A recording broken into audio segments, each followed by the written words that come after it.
আসসালামু আলাইকুম ভিউয়ার্স, কেমন আছেন সবাই? আশা করি সবাই অনেক ভালো আছেন। তো আজকের ব্লগটি হলো ট্রাভেল ব্লগ। যদিও আমি অসুস্থ থাকার কারণে আমার ট্রাভেল করা হয়নি, বাট আমি আমার হাজব্যান্ডকে বলে দিয়েছিলাম যে তুমি যেহেতু ট্রাভেল করছো তো সেটা ভিডিও করে দাও, আমি আমার দর্শকদেরকে দেখাতে চাই। তো এখানে আপনারা জিএস বাসের টিকিটটি দেখতে পাচ্ছেন। এই বাসটি হচ্ছে মূলত খুলনা থেকে একেবারে চট্টগ্রাম পর্যন্ত যাবে, আর খুলনা থেকে চট্টগ্রাম যাওয়ার পথেই হচ্ছে ঢাকা রোডটি পড়ে। আমার খুব ইচ্ছে ছিল যে আমি আমার হাজব্যান্ডের সাথে যাব, বাট কোনো একটা কারণে আমার যাওয়া হয়ে ওঠেনি। আর কারণটা কি সেটা আমি আপনাদের সাথে খুব শীঘ্রই শেয়ার করব।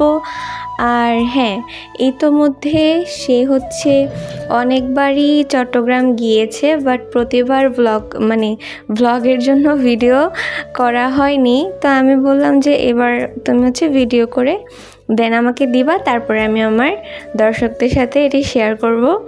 যাই হোক, তো আমার খুবই ইচ্ছে ছিল যে আমি যাব আমার হাজব্যান্ডের সাথে চিটাগাং গিয়ে ঘুরে আসবো, বিকজ ওইটা হচ্ছে আমার বার্থ প্লেস। আমি ওখানে জন্মগ্রহণ করেছি। আমি ওখানে 14 থেকে 15 বছর আমি ওখানে কাটিয়েছি। আমার শৈশবকাল সব কিছুই ওখানে যেহেতু ছিল। আমার ফ্রেন্ড সার্কেল, পাড়া প্রতিবেশী সব ওখানে। তো আর ওইখানের পরিবেশটাও আমার খুবই পছন্দ, আর সেখানকার মানুষজনের মনও অনেক ভালো। আর এটা বলছি না যে শুধু ওখানের মানুষেরই মন ভালো, বিকজ আমি তো আমার আরও রিলেটিভরা আছে অন্যান্য জেলায়। মোটামুটি কয়েকটা জেলায় আমার ঘুরে দেখা হয়ে গেছে। তার মধ্যে আমার কাছে চট্টগ্রামের মানুষের বিহেভিয়ার, তাদের কথাবার্তা, তারা বন্ধুসুলভ আচরণ করে, আমার খুবই ফেভারিট ওখানের মানুষজন। তো এখানে আপনারা দেখতে পাচ্ছেন যে আমার হাজব্যান্ড হচ্ছে কুমিল্লা থেমেছে। আর ঢাকা থেকে যেসব বাস চট্টগ্রামের উদ্দেশ্যে ছেড়ে যায় সেসব বাস কুমিল্লাতে থামবেই, কেননা ঢাকা থেকে চট্টগ্রামের যে পথটা সেটা মোটামুটি 5 থেকে 6 ঘন্টার পথ।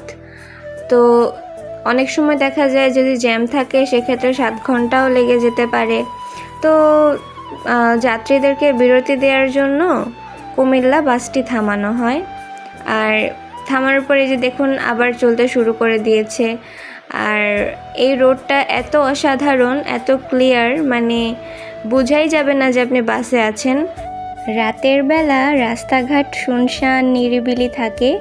তো এমন সময় ট্রাভেল করা আসলেই খুবই মজাদার একটি বিষয়। তাছাড়া বাসে করে ট্রাভেল করলেও মজা লাগে, বাট যদি প্রাইভেট কার হয় তাহলে তো আর কথাই নেই। প্রাইভেট কারে প্রাইভেটভাবে গেলে মনে করেন যে একটি মিউজিক চললো, তো মানে ফিলিংসটা খুবই ভালো হয়। যাই হোক, এখন আমার তো বা আমাদের তো আর প্রাইভেট কার ম্যানেজ করার মতন ক্যাপাবিলিটি নেই। তো যেদিন হবে সেদিন আমরা নাইট ট্রাভেল করবো ইনশাল্লাহ।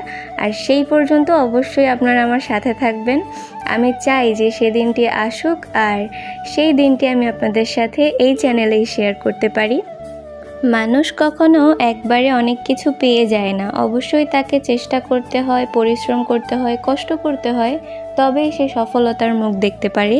এমনি এমনি তো আর কেউ সফলতা পাবে না ঘরে বসে থেকে, বা হচ্ছে শুয়ে শুয়ে ফোন টিপলে, তাহলে তার সফলতা কাছে এসে ধরা দেবে না। অবশ্যই আমাদের সকলকে পরিশ্রম করতে হবে যাতে আমরা আমাদের ফাইনাল ডেস্টিনেশন পর্যন্ত যেতে পারি।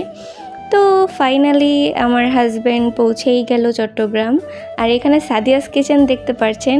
এখানে হচ্ছে আমি সবসময় যে শর্মা খেতাম, এখানের শর্মাটা খুবই মজাদার, আর এখানের বিরিয়ানিটাও খুবই ভালো লাগতো। এখন বিরিয়ানি বিক্রি করে কিনা জানি না, তবে আমি যখন চট্টগ্রাম থাকতাম 2020 সালের আগের কথা বলছি, তখন এখানে হচ্ছে বিরিয়ানি, এমনকি এখানে হচ্ছে দোতলা করা ছিল, এখন সম্ভবত নিচতলা, দোতলা হয়তো বা তারা ছেড়ে দিয়েছে। তো এখানে একটি বিল্ডিং দেখতে পাচ্ছেন, পুরো একদম বিয়ে বাড়ির মতন সাজানো, অনেক সুন্দরই লাগছে। আর তো আজকে অনেক কথা বলে ফেললাম, অনেক কিছু শেয়ার করে ফেললাম আপনাদের সাথে।